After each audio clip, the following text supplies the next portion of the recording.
विद्यासागर में आपका स्वागत करते हैं।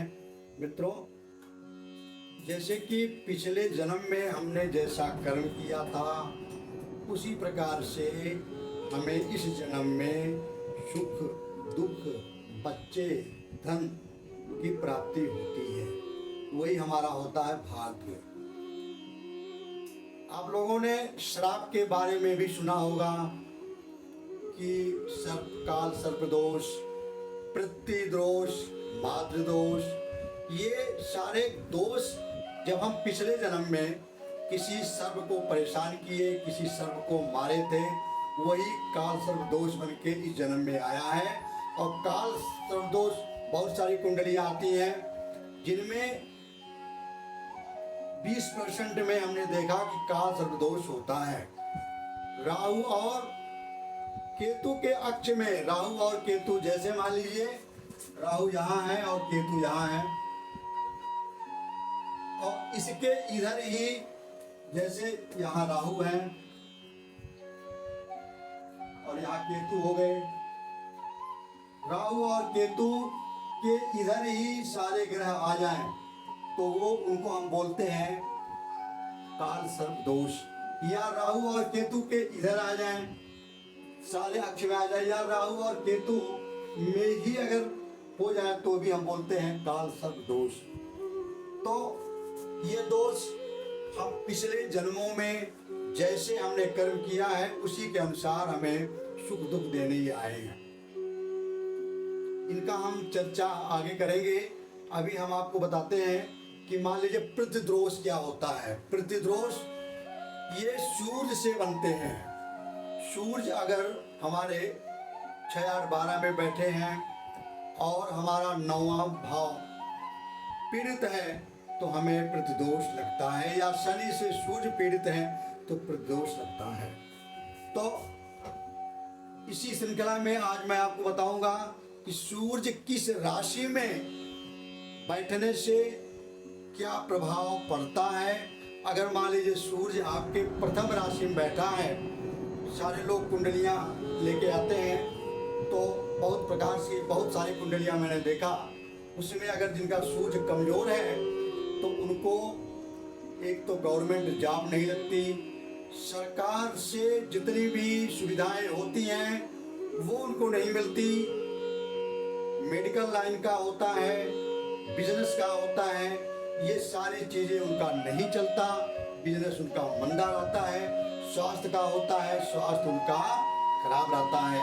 तो देखिए, एक वीडियो में आपको हम बताएंगे 12 राशियों में सूर्य का प्रभाव, दूसरी वीडियो में हम आपको बताएंगे 12 भावों में सूर्य का प्रभाव। इन दोनों वीडियो को आप क्रम से देखना।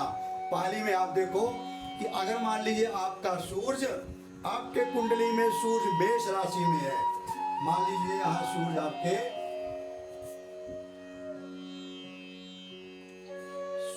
यहाँ बैठा है, तब क्या प्रभाव होगा?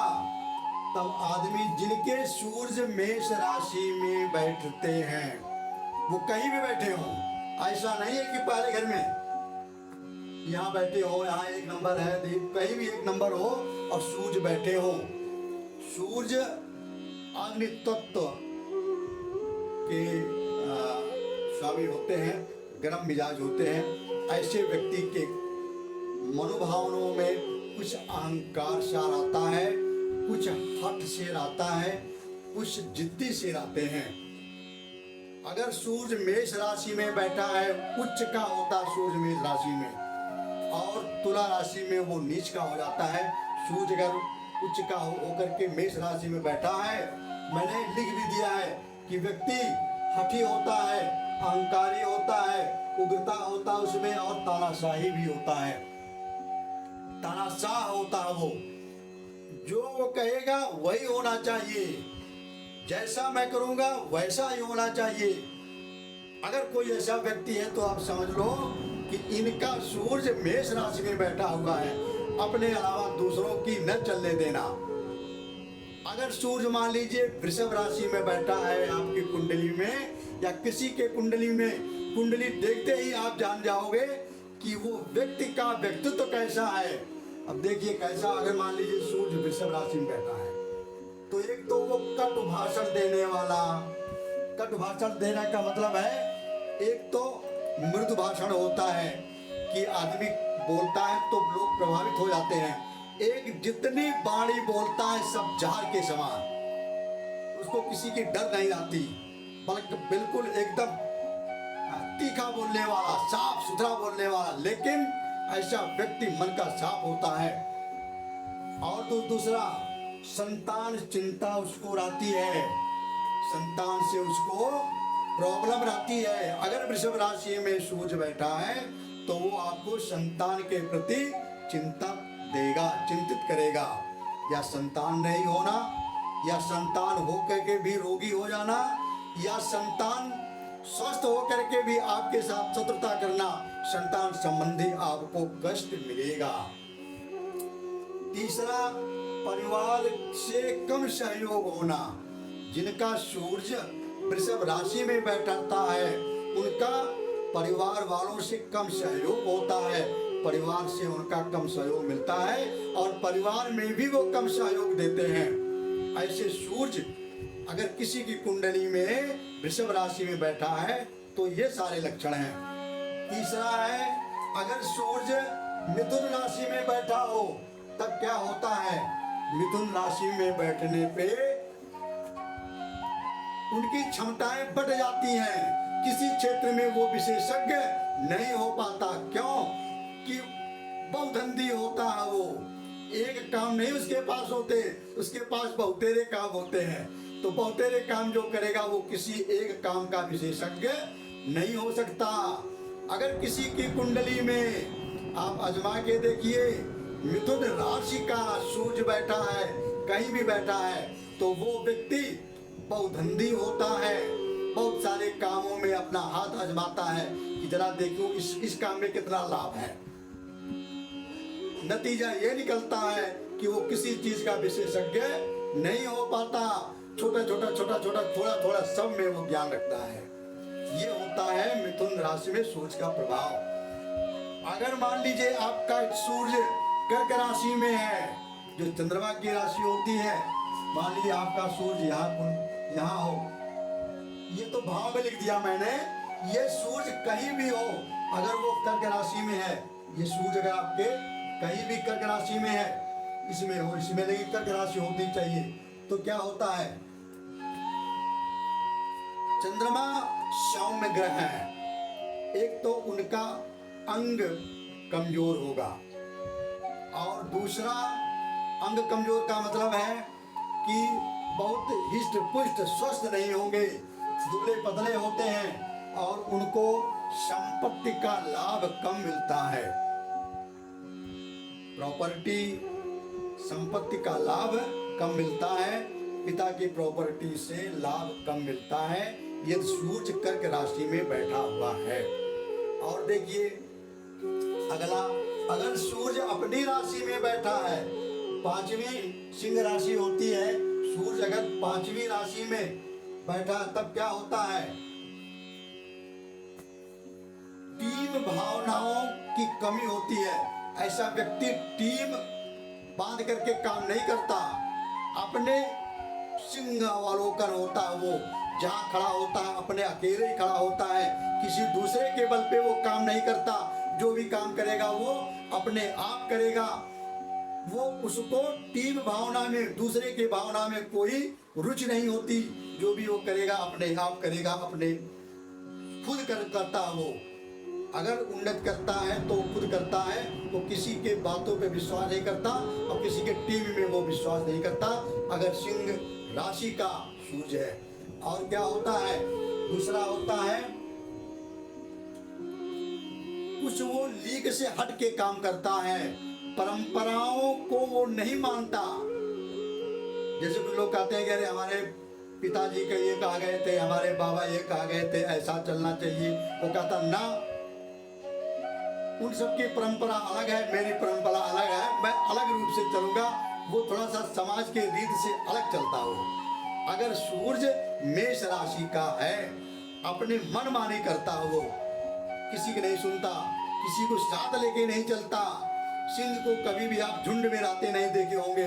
वो अकेला ही रहता है, अकेला ही हारता है और विजय प्राप्त करके आता है।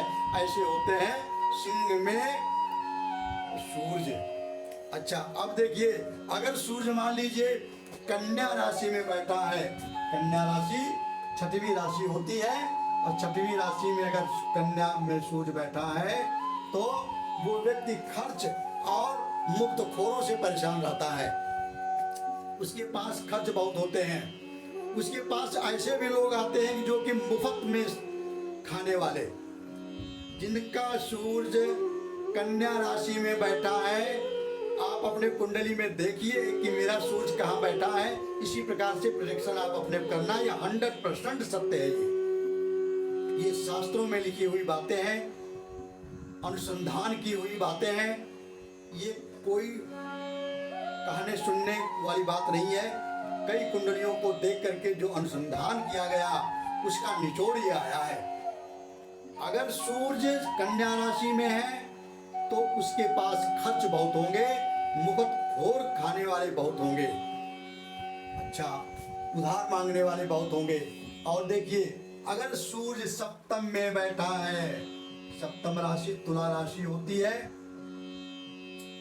ऐसा सूर्य क्या होता है, सूर्य सप्तम में नीच का हो जाता है। मेष में उच्च का होता है, लेकिन सप्तम सूर्य नीच का होता है, खराब फल होते हैं। अच्छा, घर से बाहर रहना, रोगी रहना और बड़ बोलापन, ऐसा व्यक्ति बहुत बोलता है, रोगी भी रहता है वो। अगर सप्तम का सूर्य है, तुला का सूर्य है जिसकी कुंडली में, वो व्यक्ति रोग से परेशान रहता है, बोलता बहुत है, अनर्गल बोलता है, औकात से ज़्यादा बात करता है, बड़ बोलापन जिसको कहते हैं, और प्रवासी जिंदगी वो गुजारता है। घर से वो बाहर रहता है, घर पे उसका मतलब कम रहता है। अगर सूर्य अष्टम का है,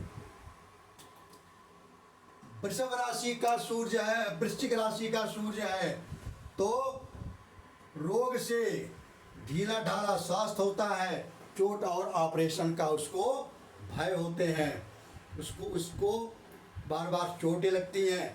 वृश्चिक राशि मकर की राशि है, अग्नि तत्व की राशि है। अग्नि तत्व की राशि में अग्नि तत्व का स्वामी भी होगा, मंगल सूर्य भी होंगे, तो ऐसे व्यक्ति को चोट चपेट ऑपरेशन का ज़्यादा खतरा होता है, और उसका स्वास्थ्य भी थोड़ा सा ढीला ढाला रहता है, रोग से वो पीड़ित रहता है, वो गिरते उठते चलता है। अच्छा, अगर मान लीजिए आपका सूर्य नवम राशि का है, नवम मतलब नवम राशि धनु राशि होती है, धनु राशि में सूर्य बैठा है, तब क्या प्रभाव होगा। एक तो उसके शरीर में कहीं चोट का निशान होगा।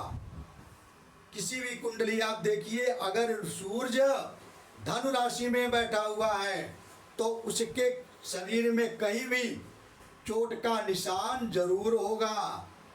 और दूसरा क्या लक्षण है कि वो बहुत कड़ा बोलता है वो व्यक्ति, उसके वाणी में नम्रता नहीं रहती। कुछ आदमी होते हैं बहुत कड़ा बोलते हैं, अच्छा भी बोलेंगे वो भी, लेकिन सूत्र क्या है, सत्यम ब्रुवात प्रियम ब्रुवात न ब्रुवात सत्यम अप्रियम। बोलना सत्य बोलो और प्रिय बोलो, सत्य को भी प्रिय बोलो, और न ब्रुवात सत्यम अप्रियम, सत्य को भी आप अप्रिय मत बोलो। इसका उल्टा होता है, धनु में अगर सूर्य बैठा है तो वो कड़ा बोले, अच्छी बातों को भी कड़ा बोलता है, सत्य बोलता तो भी कड़ा बोलता है। अच्छा, अब अगर सूर्य मकर राशि में बैठा है, यहाँ बैठा है, तब क्या होगा, दिखावे में ज्यादा खर्च करता है वो व्यक्ति, और उसका व्यापार कम लाभ देने वाला होता है। ऐसे व्यक्ति को व्यापार से बचना चाहिए। अगर सूर्य मकर राशि में बैठा है तो उसको लाभ कम मिलेगा, बड़ा परिश्रम करने के बाद लाभ मिलेगा। तो व्यापार को नरम बनाता है सूर्य, और दिखावे में ज्यादा खर्च करता है। कहीं से कर्ज ला करके शादी विवाह करेगा तो कर्ज ला करके खूब दिखावा करेगा, कोई भी काम करेगा खूब दिखावा करेगा। अगर सूर्य मान लीजिए 11वें में बैठा है, यहाँ बैठा है, 11वां राशि कुंभ की होती है, तब क्या होगा? एक तो वो व्यक्ति सफाई पर कम ध्यान देता है, दूसरा क्या है, अपने उम्र से ज्यादा दिखता है वो व्यक्ति जिसका सूर्य कुंभ का है, क्योंकि कुंभ शनि की राशि होती है। शनि क्या होते हैं? देखने में वृद्ध लगते हैं। अगर सूर्य कुंभ की राशि में है, वही सूर्य अगर मंगल की राशि में है, मेष और वृश्चिक राशि में है, तो वो 40 साल का व्यक्ति भी आपको 25 साल का लगेगा। लेकिन अगर सूर्य कुंभ राशि में है तो 25 साल का व्यक्ति भी आपको 40 साल का लगेगा। ये होता है प्रभाव, अपने उम्र से ज्यादा वो दिखता है। अगर सूर्य मान लीजिए 12वीं राशि में, धनु राशि में है, तो एक तो वो रोगी रहेगा, अपने जनों से वो धोखा खाएगा, बार बार अपने लोगों से धोखा खाता है। तीसरा वो प्रवासी जीवन, घर के बाहर जीवन अपना व्यतीत करता है और धन संपत्ति की हानि होती है। सूर्य अगर मीन राशि में बैठा हुआ है तो धन संपत्ति की हानि होती है। तो मित्रों, अगर इसी क्रम में एक थोड़ा सा मैं आपको और बता देता हूं कि विवाह संबंधी भी कुछ परेशानियां होती हैं। यदि सप्तम में बैठा हुआ बुध सप्तम में बैठा हो और वृषभ राशि का होकर बैठा हो तो विवाह संबंधी तलाक देता हो। बृहस्पति वृश्चिक राशि में बैठा हो, बृहस्पति अपने नीच राशि में, कर्क राशि में बैठा हो, बृहस्पति कर्क राशि में अगर सप्तम में बैठा हो तो भी तलाक और झगड़े झंझट वैवाहिक जीवन से दिक्कत करता है। और यदि मंगल वृश्चिक में बैठा हो तो भी यही पोजीशन होती है। अगर शुक्र और शनि या मंगल और शनि दोनों मीन राशि में बैठे हैं तो भी तलाक जैसी स्थिति आती है।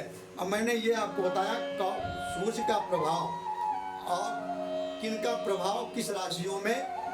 कुंडली तो हम देखते हैं, कुंडली में कौन सी राशि किस राशि में बैठा, कौन सा ग्रह किस राशि में बैठा है, इसका बहुत प्रभाव पड़ता है। जैसे मैंने आपको सूर्य के 12वें राशियों का प्रभाव बताया। अब अगली वीडियो में मैं आपको बताऊंगा कि सूर्य किस भाव में बैठ करके आपको क्या प्रभाव दे रहा है। आपको अपनी कुंडली आप देखोगे, उसमें पहचान जाओगे कि आपकी कुंडली में सूर्य कहाँ बैठा है और क्या प्रभाव दे रहा। मित्रों नमस्कार, वीडियो को पूरा देखना, लाइक करना, सब्सक्राइब करना न भूलना। धन्यवाद।